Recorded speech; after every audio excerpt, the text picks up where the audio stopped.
नमस्कार YouTube family, तुम्हा सर्वांचं स्वागत आहे आपल्या या नवीन चॅनलमध्ये. मित्रांनो, चॅनलवर नवीन असाल तर आपल्या चॅनलला आत्ताच लाईक, शेअर आणि सबस्क्राईब करायला विसरू नका. आणि हो, बेल आयकॉनही प्रेस करा, जेणेकरून आपल्या चॅनलवरील नवनवीन अपडेट्सचे नोटिफिकेशन तुम्हाला मिळत राहतील. वळूया आपल्या आजच्या भागाकडे. खुशीचं बोलणं संपताच तिचा फोन वाजतो आणि ती फोन पाहते. फोन गणपतजींचा असतो. ते खुशीला खूप वेळापासून फोन करत असतात, पण खुशीच्या लक्षात येत नाही. ती पटकन घसा साफ करते आणि फोन उचलते. ती काही बोलण्याआधीच राजवीर तिच्याकडून फोन घेतो आणि बोलायला सुरुवात करतो. हॅलो अंकल, मी राजवीर बोलतोय. खुशी आत्ता माझ्यासोबत आहे आणि आम्ही घराकडेच येत आहोत. तिची स्पर्धा आत्ताच संपली आहे. त्यावर गणपतजी ठीक आहे इतकेच बोलतात. राजवीर फोन ठेवतो आणि खुशीकडे देतो.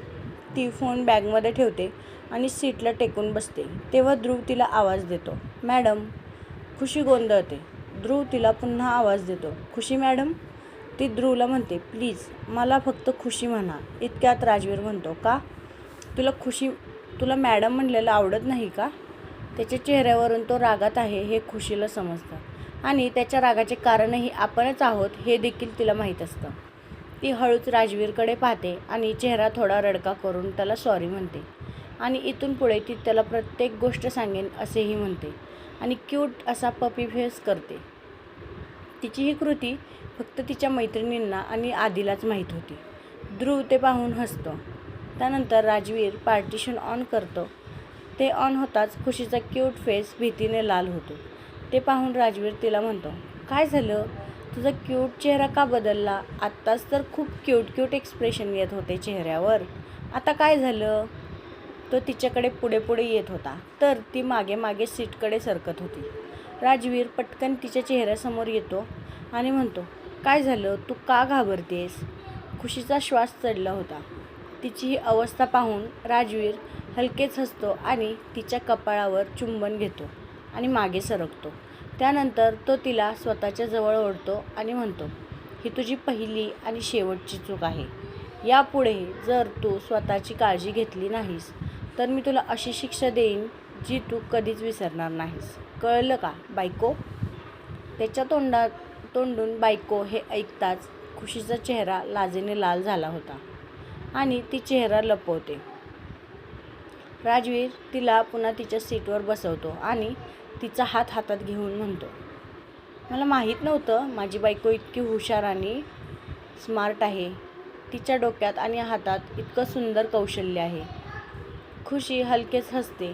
त्यानंतर राजवीर पार्टिशन ऑफ करतो. ध्रुव त्या दोघांना मिररमधून पाहतो आणि हसतो. त्यानंतर राजवीर खुशीला जॉईनिंग लेटरविषयी विचारतो. तू कधी जॉईन करणार आहेस? असं तो म्हणतो. त्यावर खुशी म्हणते, जोपर्यंत माझे एक्झाम संपत नाहीत तोपर्यंत नाही. त्यानंतर राजवीर तिला आर्या आणि त्याच्या प्रोजेक्टविषयी सांगतो आणि त्याबाबत घडलेली सर्व घटनाही सांगतो आणि तो फॅशन शो 5 दिवसात आहे आणि अजूनपर्यंत त्याला उत्तम अशी एकही डिझायनर न मिळाल्याचे देखील तो खुशीला सांगतो.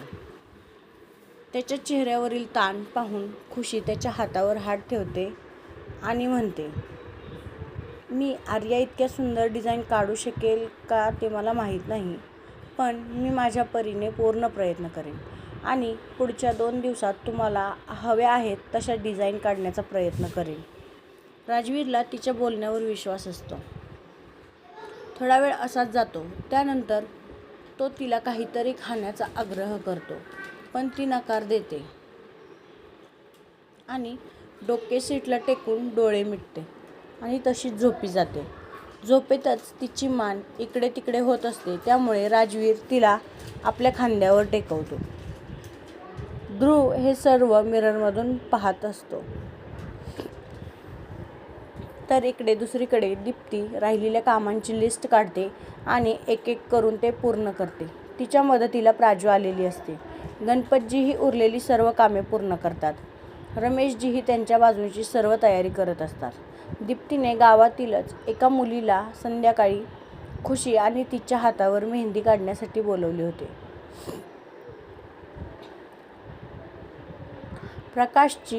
प्रकाशजी आणि संजना थोड्याच वेळात मुंबईत पोहोचणार असतात.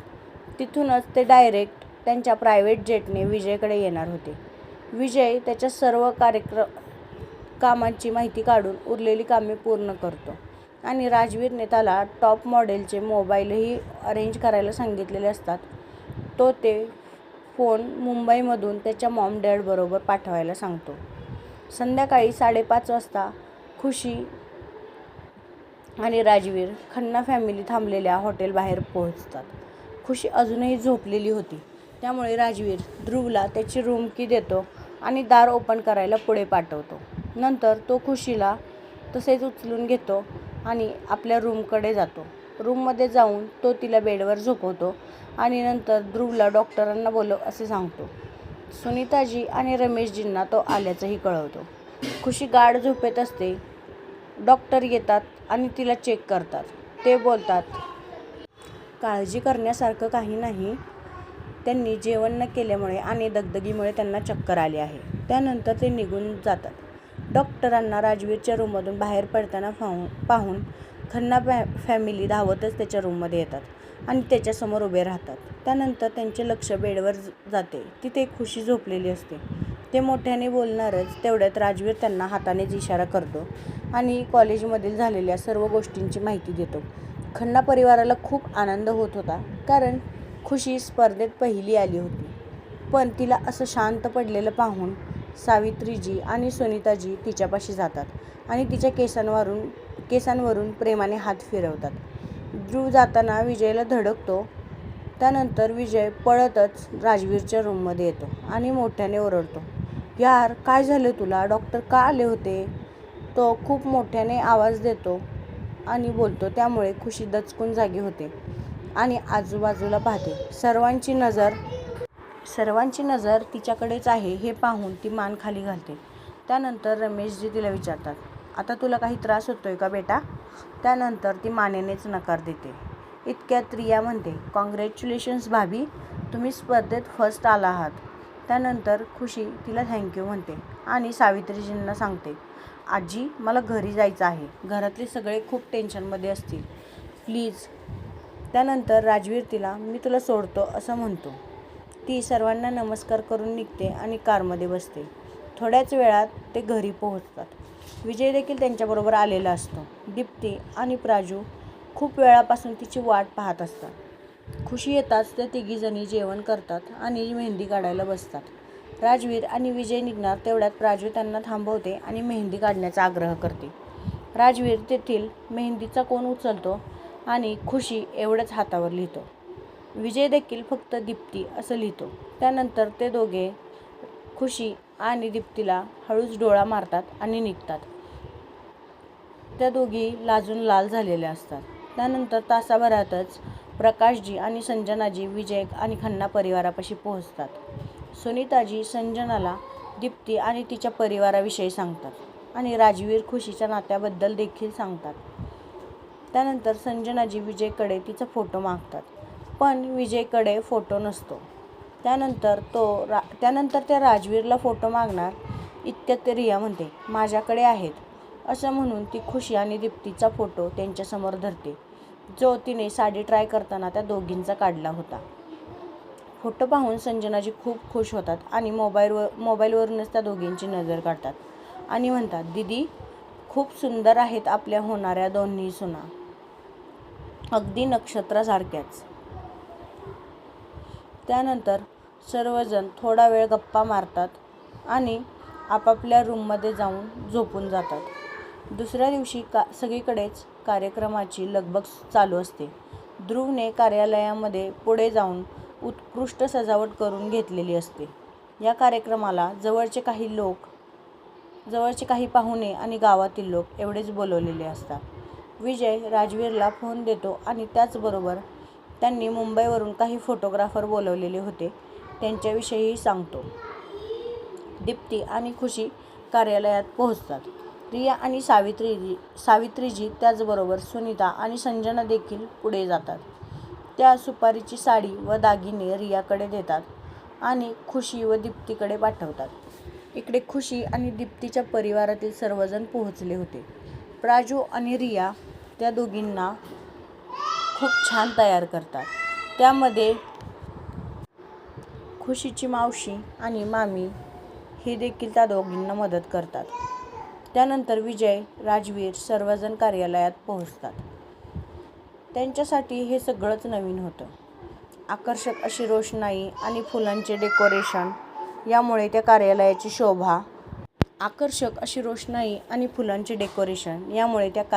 शोभा आणखीनच वाढली होती. खुशी आणि दीप्ती छान तयार होतात आणि सुपारीसाठी येतात. फोटोग्राफरने येताच त्यांचं काम सुरू केलं होतं. दीप्तीला पाहून संजनाजी खूपच आनंदी होतात, कारण त्यांचा मुलगा लग्न करतोय हेच त्यांच्यासाठी खूप मोठा धक्का होता. खुशी आणि दीप्ती बाहेर येताच सुनीताजी संजनाला त्यांची ओळख करून देतात. त्या दोघीही आपापल्या सुनबाईंची नजर काढतात आणि नंतर त्यांना घेऊन पंडितजींकडे जातात. खुशीला आणि दीप्तीला पाहून गणपतजी आणि अर्जुनजी यांच्या डोळ्यात अश्रू येतात. राजवीर आणि विजय दोघेही त्यांच्याकडे पाहून हरवलेले असतात. त्यानंतर सुपारीचा कार्यक्रम पार पडतो आणि साखरपुड्यासाठी तयार होण्यासाठी त्या दोघींना पाठवले जाते. रिया दोन्ही भाई आणि भाभी यांना घेऊन त्यांचं एक छान असं फोटोशूट करायला लावते आणि नंतरच ती खुशी आणि दीप्तीला तयार होण्यासाठी घेऊन जाते. इकडे राजवीर आणि विजय देखील तयार होतात. खुशी आणि दीप्ती तयार होताच रिया स्वतःचं आवरते आणि त्या दोघींना घेऊन स्टेजकडे येते. त्या दोघी खूपच सुंदर दिसत होत्या, जणू नक्षत्रासारख्याच. त्यांचं हे रूप पाहून कार्यालयातील सर्वांच्या नजरा फक्त त्या दोघींवरच होत्या. राजवीर खुशीला पाहताच स्तब्ध झाला होता. ती इतकी सुंदर दिसत होती. विजयचीही तीच अवस्था होती. तोही दीप्तीला पाहून स्तब्ध झाला होता. दीप्ती खूप छान दिसत होती. खुशीने वाईन बर्गंडी कलरचा लेहंगा घातलेला असतो, ज्यावर छान असं नक्षीकाम केलेलं असतं. वाईन बर्गंडी म्हणजेच deep red and purple tone. तो अगदीच रिच आणि रॉयल लुक देत होता. त्यावरती तिने गळ्यात भारी कुंदन चोकर आणि कानात त्यावरील इयरिंग्ज घातले होते. कपाळावर छोटीशी बिंदी लावली होती आणि सुंदर अशी खड्याची टिकलीसुद्धा लावली होती. हातात तिने वाईन शेडच्या बांगड्यांचा सेट सोबत डायमंडच्या बांगड्याही घातल्या होत्या, ज्या सुनीताजींनी तिला दिल्या होत्या. तिचे केस लांब असल्यामुळे तिने सॉफ्ट कर्ल्समध्ये मोकळे सोडले होते आणि साईड पार्टिशन करून ट्विस्ट करून मागे पिन केले होते. केस नैसर्गिक फ्लोमध्ये ठेवल्यामुळे ज्वेलरी आणि लेहंगा दोन्ही उठून दिसत होते. मेकअपमध्ये डेवी बेस ठेवला होता. डोळ्यांसाठी gold shimmer eyeshadow, thin eyeliner आणि मस्कारा वापरले होते. गालांवर हलका पीच ब्लश आणि ओठांवर न्यूड पिंक लिपस्टिक आणि शेवट चीक बोन्सवर हायलायटर लावल्यामुळे चेहऱ्यावर खूपच सुंदर ग्लो आला होता. तिचा लूक एकदम रिच आणि रॉयल दिसत होता. तर दीप्तीने रोज गोल्ड म्हणजेच पिंक आणि गोल्ड मिक्स कलरचा लेहंगा घातला होता. तो खूपच ग्लॅमरस आणि एलिगंट दिसत होता. त्यावर तिने गळ्यात एलिगंट डायमंड स्टोन चोकर घातला होता. त्यात हलका रोज गोल्ड फिनिशिंग होतं. त्याच्यासोबत मॅचिंग इयरिंग्ज, कपाळावर एक छोटी बिंदी आणि एक खड्यांची टिकली होती. त्याचबरोबर हातात पिंक शेडच्या बांगड्यांचा सेट, त्याचबरोबर सुनीताजींनी घेतलेल्या डायमंडच्या बांगड्या ही घातल्या होत्या. तिचे केस छोटे होते, त्यामुळे सिंपल हेअरस्टाईल तिने केली होती. शॉर्ट हेअरला सॉफ्ट वेव्ज दिल्या होत्या आणि डीप साईड पार्टिशन केले होते. पुढच्या बाजूचे केस फेसवर येत होते आणि एका बाजूला हेअर एक्सेसरी लावल्यामुळे ती खूपच छान दिसत होती. मेकअप नॅचरल ग्लोईंग बेस ठेवला होता. डोळ्यांसाठी ब्राऊन, कॉपर आणि हलका रोज गोल्ड शिमर वापरला होता, त्यामुळे तिचे घारे डोळे अजूनच उठून दिसत होते आणि मस्कारा देखील वापरला होता. गालांवर पीच ब्लश आणि ओठांवर न्यूड पीच लिपस्टिक वापरली होती आणि शेवट चीक बोन्सवर हलका हायलायटर लावल्यामुळे तिचा लूक ग्लॅमरस आणि एलिगंट दिसत होता. खुशी आणि दीप्ती या दोघींचा मेकअप रियानेच केला होता. त्या दोघींचे लक्ष राजवीर आणि विजयकडे जाते. राजवीरने डीप नेव्ही ब्ल्यू 3 पीस सूट घातलेला होता. आत क्रिस्पी पांढरा शर्ट, त्यावर खुशीच्या लेहंग्याशी मॅच होणारी टाय आणि पॉकेट स्क्वेअरमध्ये थोडासा गोल्ड टच. त्यामुळे त्याचा लूक अजूनच शार्प दिसत होता आणि तो खूपच आकर्षक दिसत होता. विजयने मात्र थोडा सॉफ्ट आणि क्लासी लूक निवडलेला होता. तो लाईट ग्रे कलर 3 पीस सूट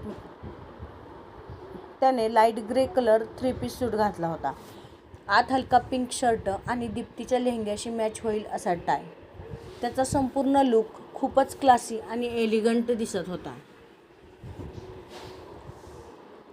तो पण खूप सुंदर दिसत होता. रिया देखील खूप छान दिसत होती. ती त्या चौघांना भानावर आणते आणि पुढे जाण्यास सांगते. राजवीर खुशी शेजारी जाऊन उभा राहतो तर विजय दीप्ती शेजारी. दोन्ही कपल खूपच छान दिसत होते. राजवीर खुशी एकदम रिच रॉयल लुकमध्ये होते तर दीप्ती आणि विजय ग्लॅमरस आणि क्लासी लुकमध्ये होते. काही वेळाने पंडितजी त्यांना एकमेकांना अंगठी घालायला सांगतात. राजवीर खुशीसमोर गुडघ्यावर बसतो आणि तिला अंगठी घालतो. त्यानंतर खुशीही राजवीरला अंगठी घालते. त्यांच्या ह्या अंगठ्या कपल रिंग्स असतात. मध्यभागी गोल्ड डायमंड, भोवती लहान आकाराचे हृदय डायमंड क्लस्टर आणि विशेष म्हणजे सूक्ष्म नक्षी आणि प्रेमाचे प्रतीक अशी डिझाईन होती.